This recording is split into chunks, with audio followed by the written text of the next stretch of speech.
Hello, my name is David Newby. I am making this video today to address a March 2016 news story that was run about me on Fox 2 Detroit by Rob Wolchek. Um, there are several inaccuracies in the news story. I was quite upset that my children were included in it. They have nothing to do with this matter between myself and Joe Dadich. However, the newscaster would not remove the video clips showing my son. So I decided, not to file any countersuit. However, I do want to set the record straight about a few gross inaccuracies in the report. So let's go through them one by one, shall we? One moment here. Let me flip this around. Can I do it in the middle of the video? I'm not sure if I can flip the video around while I'm recording or not.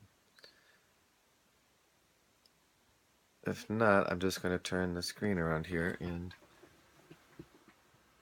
there we go. Let me go ahead and just run the story here. Joe met David Newby at a business seminar. David seemed impressive. He was rich, semi-retired, and handed out good business advice. So when Joe had 50 grand he wanted to invest in real estate, he contacted David Newby. I thought he was honest, trustworthy, and this in turn was not his first rodeo. Joe handed Okay, so first gross inaccuracy in the story. Joe and I met at a Dan Kennedy local business get together monthly. We were in a mastermind group together for a couple years. He didn't just meet me and decide to invest money with me. We knew each other for over 10 years. Actually, before he put $50,000 into some real estate deals with me, we were masterminding every month for a good 8-9 months and just talking about our marketing and helping each other improve our marketing. So he didn't just meet me once at a conference and then decide to invest with me. That's a very gross inaccuracy. So that's the first thing I wanted to set the record straight about. Let's go to, by the way, Joe also is a, a CPA and an accountant and a lawyer and estate planner. So he's a very financially savvy, deals with very successful, very wealthy clients. And so the story makes him look like someone that, just didn't know what he was doing. He knows what he's doing. He went into a joint venture with me and we executed a joint venture and things did not work out well on the deals that we worked on. So let's go ahead and go on to the second point.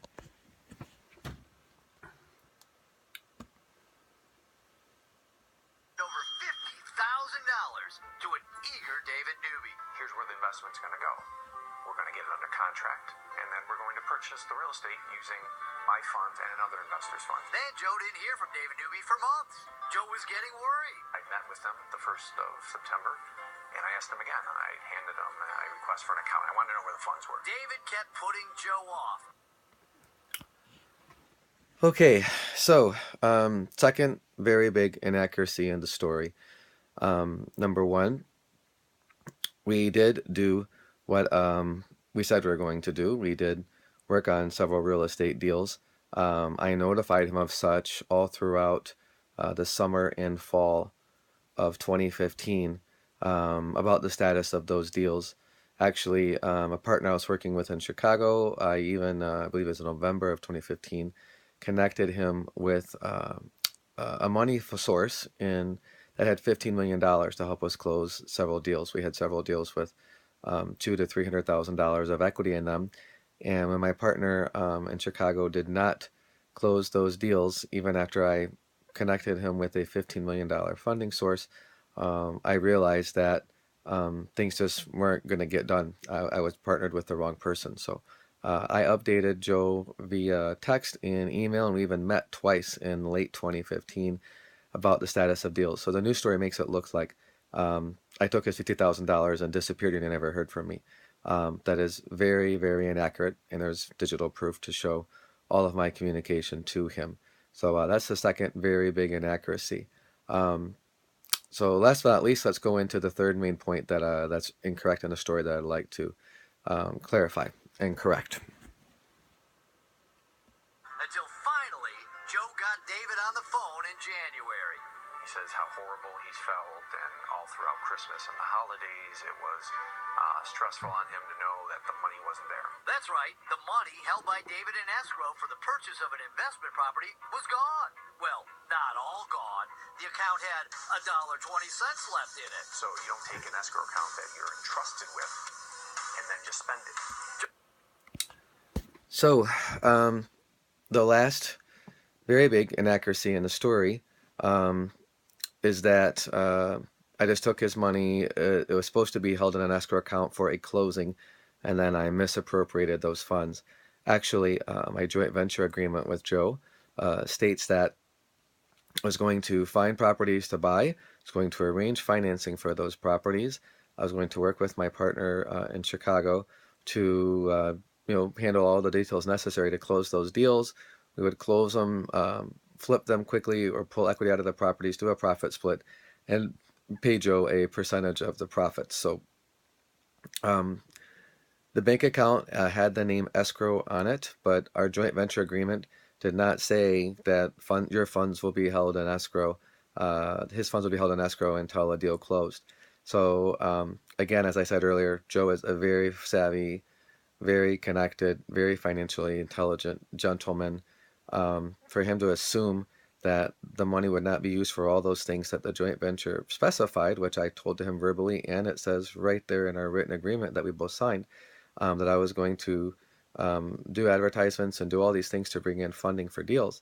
That's just this is an inaccurate statement. So last but not least, I want to mention that this says in the story that he sued me and got a judgment against me, and I want to make it very clear. I could have not responded to him. I could have, in my disappointment that the deals didn't close, just stopped communicating with him and made him spend an arm and a leg in legal fees to find out what happened to his money. I value my friendship with Joe. We had a 10-year relationship before this deal went south, and I communicated to him while the deal was going south. When I realized that my partner was not going to uphold his end of the deal, I let Joe know, and I also let him know that I had used the funds of the joint venture to accomplish what our joint venture's stated purpose was: to find, locate, raise deals, to raise funds for those deals, and to close them and share profits. So, when Joe called this local news person, it became apparent to me that he did not value our relationship. But I do value our relationship. So, despite the news story, I went to court. I did a summary judgment with him. I gave him all the documentation he asked for to verify what had happened with the funds. And I did not make him spend an arm and a leg and wait 3-4 months with his attorney doing all this forensic accounting investigation. In any business deal that I do, I value reputation and relationship over any amount of profit. So I did what I said I would do when I told you I would do, and I value our relationship. I attempt to salvage the relationship and the friendship, and always put the friendship above business dealings. So in your doing your due diligence, if you see the Fox 2 news story, I hope that you will consider these clarifications on the inaccuracies in the story. And my commitment to you is I will communicate to you regularly, as I did with Mr. Dadich, about the status of a deal, whether it's going well or not. And, my reputation is more valuable to me than any amount of money. So, um, you know, I would never throw away my friendship with Joe over 50 grand. I mean, if my partner would have closed these deals that I put the $15 million together for, and he would have actually closed them, then we should have been making very nice profits, my partner, myself, and Mr. Dadich.